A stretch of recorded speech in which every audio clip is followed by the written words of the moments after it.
Okay, so I want to talk a little bit about this Dirac delta knot function. You've definitely seen this before in previous differential equations class. There is this thing that is called a Dirac delta function. I mean, that's typically what it's called. Dirac named after the person, delta, because, that's the delta. And how do we normally think about this? Well, we normally describe this in the following way. This is going to be a function that's equal to infinity when x is equal to 0, and it's going to be equal to 0 elsewhere. Okay, now immediately in any decent course, it's recognized right up front that this definition doesn't really make any sense. But the thing that it captures is that this is going to be something that satisfies the following properties.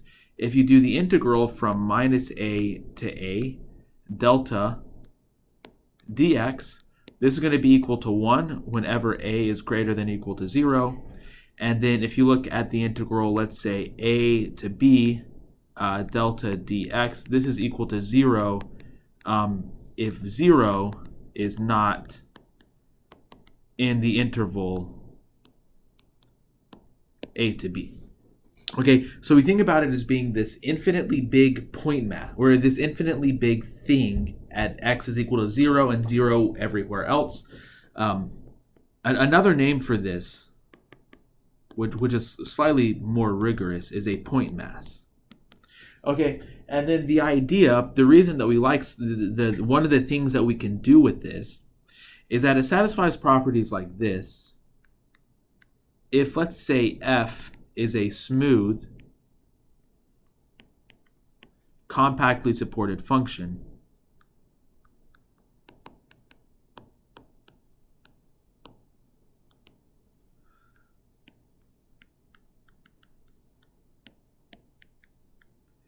then the integral from minus infinity to positive infinity, f of x delta dx, is equal to f of 0. And we can even come up here and adjust this definition a little bit. I can do a subscript of x naught, and now we're going to look at x naught minus 0 to x naught plus, x naught minus a to x naught plus a. This integral is still going to be equal to 1. And the way this changes over here, if x naught is not in that interval, is going to be equal to 0. And then we come down over here. If I change this to x naught, this is going to be f of x naught. Like this.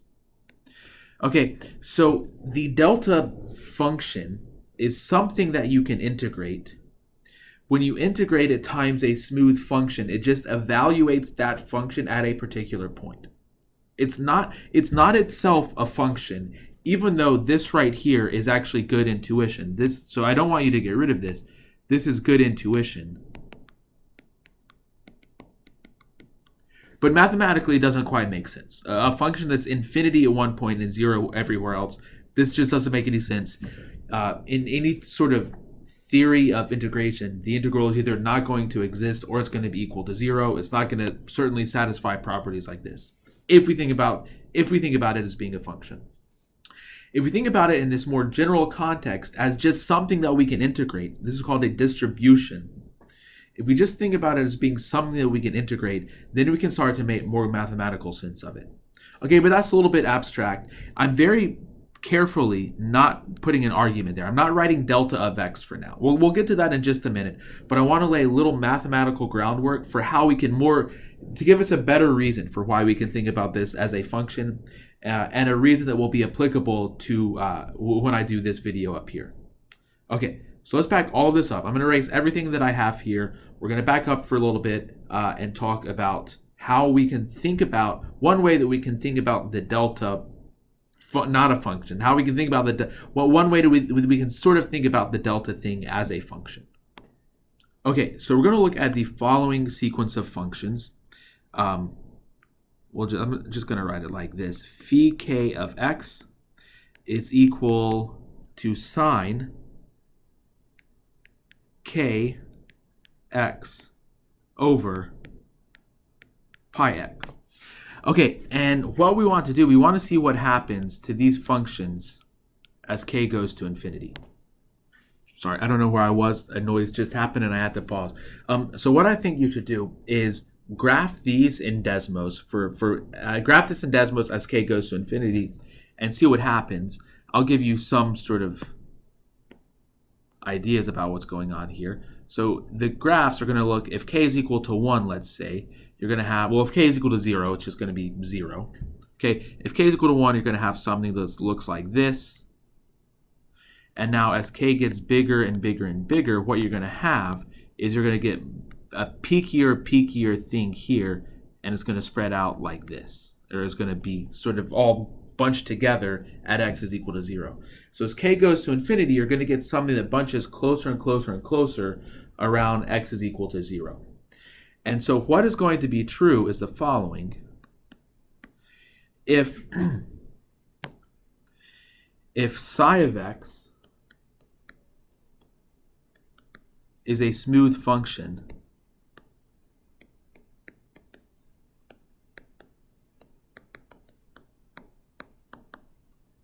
then the following is true. The integral from minus infinity to positive infinity, psi of x sine kx over pi x dx, we're going to take the limit, sorry, not the limit as k goes to infinity, the limit as k goes to infinity. This is going to be equal to psi of 0.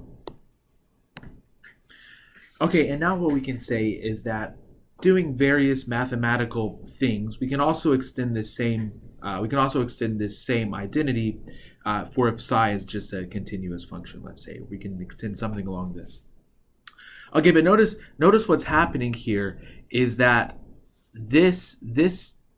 what's going on now is we're basically getting something very similar to what we had with the Dirac delta function. Okay, now it's very important that the limit is on the outside of the integral, and I'm not putting the limit on the inside of the integral there. This is actually one of those times where you can show why you're not allowed to swap the limit and the integral. Even though the limit is with respect to k, and that's not the variable that we're integrating with, normally we swap those things, but there's rules about when we're allowed to swap them, and we're not allowed to swap them all the time. Because if I swap that over here, you're not going to get, like if you take the limit of this, I leave this as an exercise, take the limit of that as k goes to infinity and see what you get. You're not going to, if you integrate the limit of this, so if you compute the limit of this as k goes to infinity, multiply it by psi of x, you're not going to have this identity. It's only true if you do this integral for every value of k. You're going to get something. It's not going to be psi of 0. It's going to be something. You're going to compute this integral for every value of k, and then take the limit of that as k goes to infinity, and you're going to get psi of 0. Okay, so when we have something like this, the language that we use is we say that phi k converges to the Dirac delta function in the sense of distributions.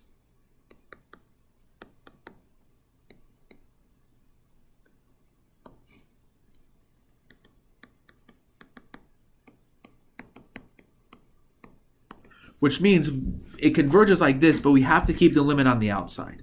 We're not saying that this converges pointwise to the Dirac delta function, because the Dirac delta function isn't a function and this will be a function.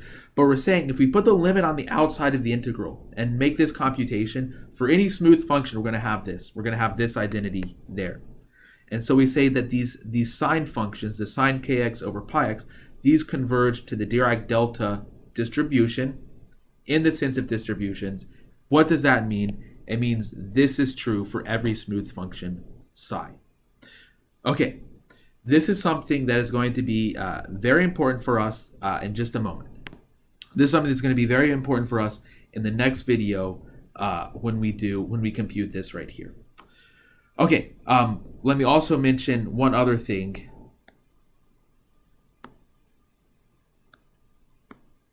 Another thing that we have is the limit as k goes to infinity integral going from minus infinity to positive infinity, sine of k times x minus y over pi x minus y dx. This is equal to psi of y.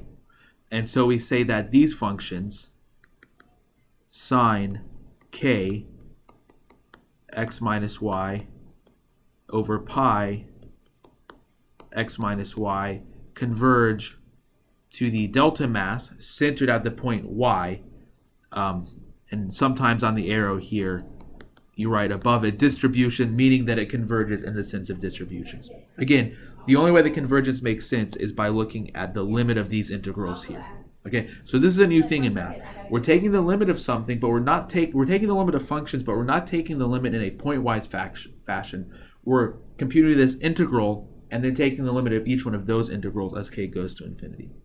And if this is true, we say the functions converge to the delta, in this case, the delta mass, in the sense of distributions. Okay, that's it. Keep this in mind. We're going to use this in the previous video, or in the previous page to do the next video. I kind of maybe got these in the wrong order, to give a way to invert the Fourier transform.